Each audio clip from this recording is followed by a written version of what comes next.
today? Hi, Victoria. I'm really good, thank you. How are you? Good. Welcome back to Talking Thank Harps. you. Thanks for And having this me time again. we want to talk about your latest music book, Simply Scottish. Yes. Yeah. Tell us about this book and what is so different about this collection than, say, some of the other music you have created in the past. Yeah. So this is a book that I created. I wanted to create a book, first of all, of just Scottish music. I've never done a collection just of Scottish music. It's always been a mixture. So that'd be nice to have one that just kind of really focused on some of the classic Scottish repertoire and things like the Sky Boat Song.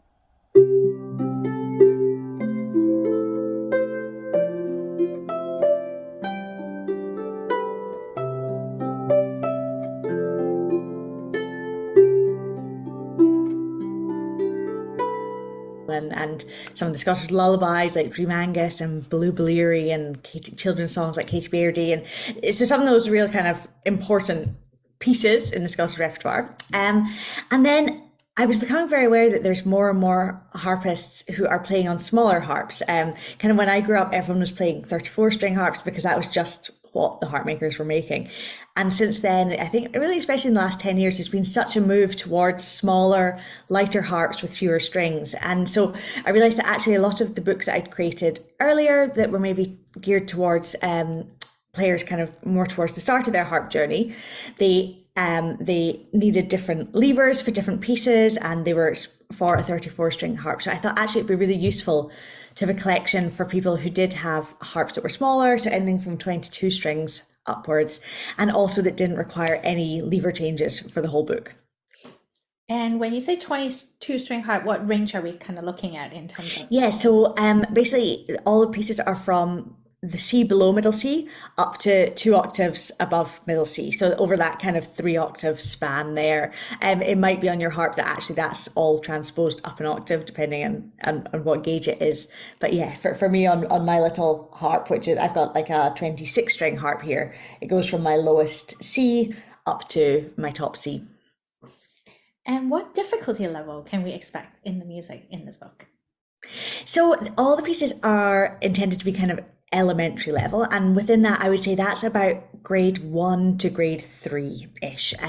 So there's some easier pieces. There's things like Ali Bally Bee and Katie Beardy and Dream Angus and maybe Bonnie at Morn.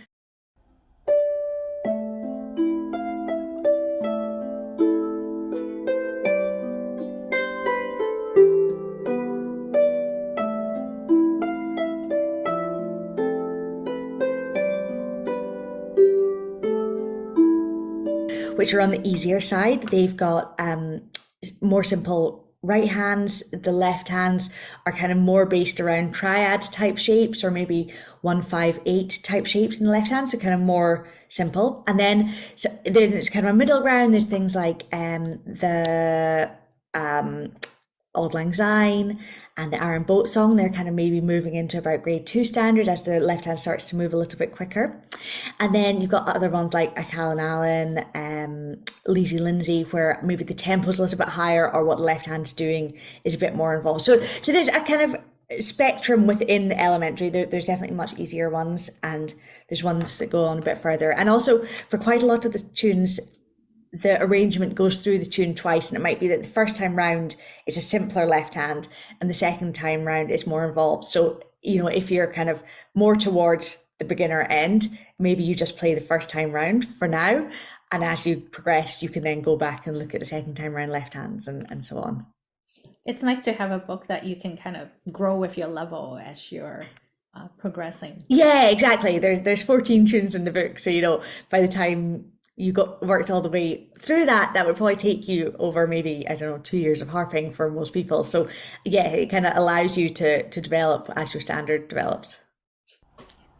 And I've noticed too, and one of the tunes, Blue Bleary, you have harmonics and you make it optional for people who perhaps don't want to tackle harmonics quite yet.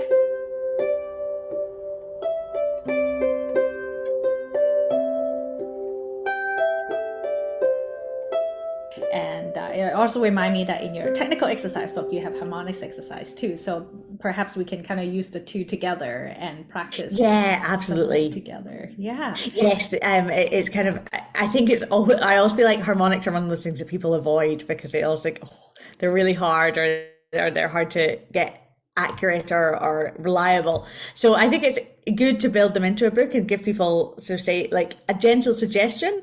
Here, you might want to do this, but if right now that's beyond you technically, that's absolutely fine as well. But yes, as you say in my technical exercise book, there's some exercises to work on your harmonics as well. And you know, that's on in the Baloo Balleri arrangement, which is a lullaby, a traditional Scottish lullaby. So, you know, it gives this really nice kind of peaceful feeling to it. And similarly, like in Dream Angus and some of the other ones, there's some rolled chords.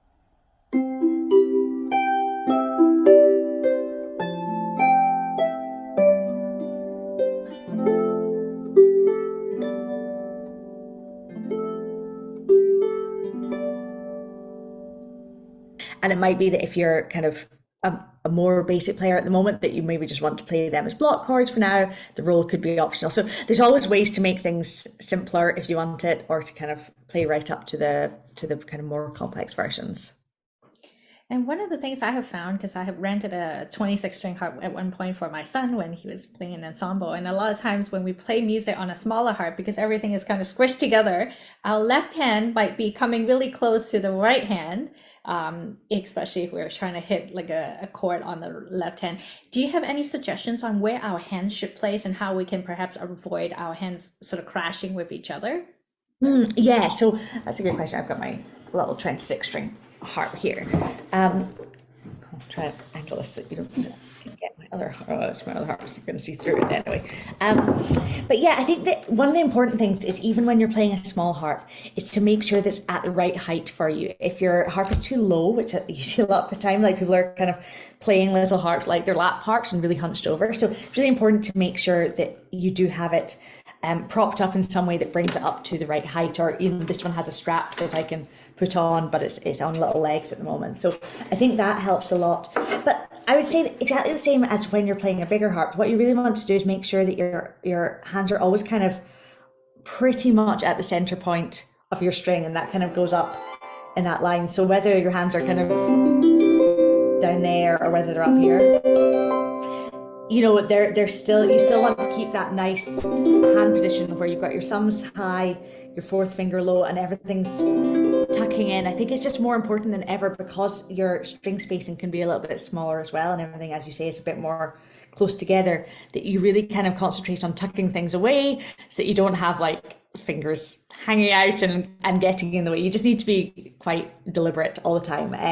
But yeah, kind of making sure that the hands aren't crashing into each other, and all the arrangements are made that even when there are quite a lot of instances where the left hand is sort of playing up above middle C. Say if you've got like a shape that might be like a GDB, you're reading it, it is quite a lot of ledger lines to read, but your hands are never gonna, they're never gonna be in a situation where your left hand's over your right hand, and they're never crashing into each other as such.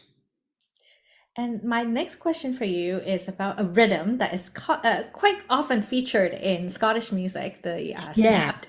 Can you tell us a little bit about it? And I think there is some music in this book that use that rhythm as well. There's in the Aaron Boat song and in Loch Lomond, you'll find some of these Scotch snaps. So what we mean by a Scotch snap is where you'll see like there's a group of two notes, normally eighth notes or quavers, depending on where you are, we call them different things.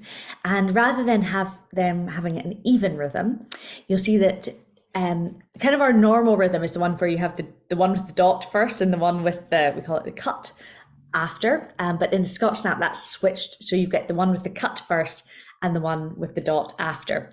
So the rhythm that you're getting goes kind of da-dum, da-dum, da-dum, da-dum. And that's really typical of our Scots marches, particularly our Scots strathspeys. You hear it so much in pipe music. So if you think of Loch Lomond, even if you just do it verbally, and that last line of the tune, on the bonny, bonny banks of Loch Lomond, that's it, that bonny, bonny, that's the rhythm that you're hearing that translates into what we're playing on our harp as well. And is there any practice tip you have for us when we're practicing a rhythm like this?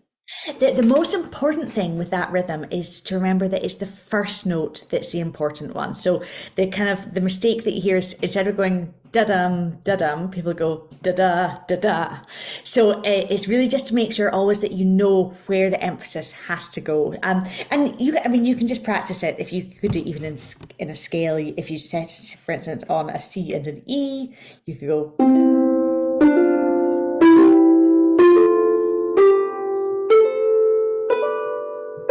something like that. So just going up in thirds. But as you see, so the way that would be wrong would be to go where the second note has the emphasis. You want it to be on that first one. Da dum, da dum.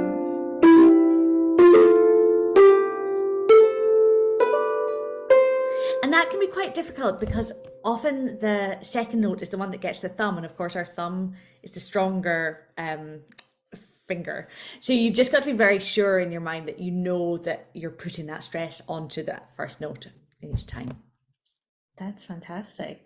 And well, now with technology, a lot of us are recording ourselves playing tunes and sharing them on YouTube. And I would like to see some of our audience sharing themselves playing the tunes in this collection. And where can we find this book? So you can get it, the most direct place is from my website. So just ailierobertson.com. You can get it there in the hard copy version or as a PDF. You can also get it from places like the Harp column and Clive Morley harps, and all of the good harp music stockists. It's there. Thank you so much. I'm looking Pleasure. forward to exploring this set of music. Thank you. Thanks so much for chatting to me about it.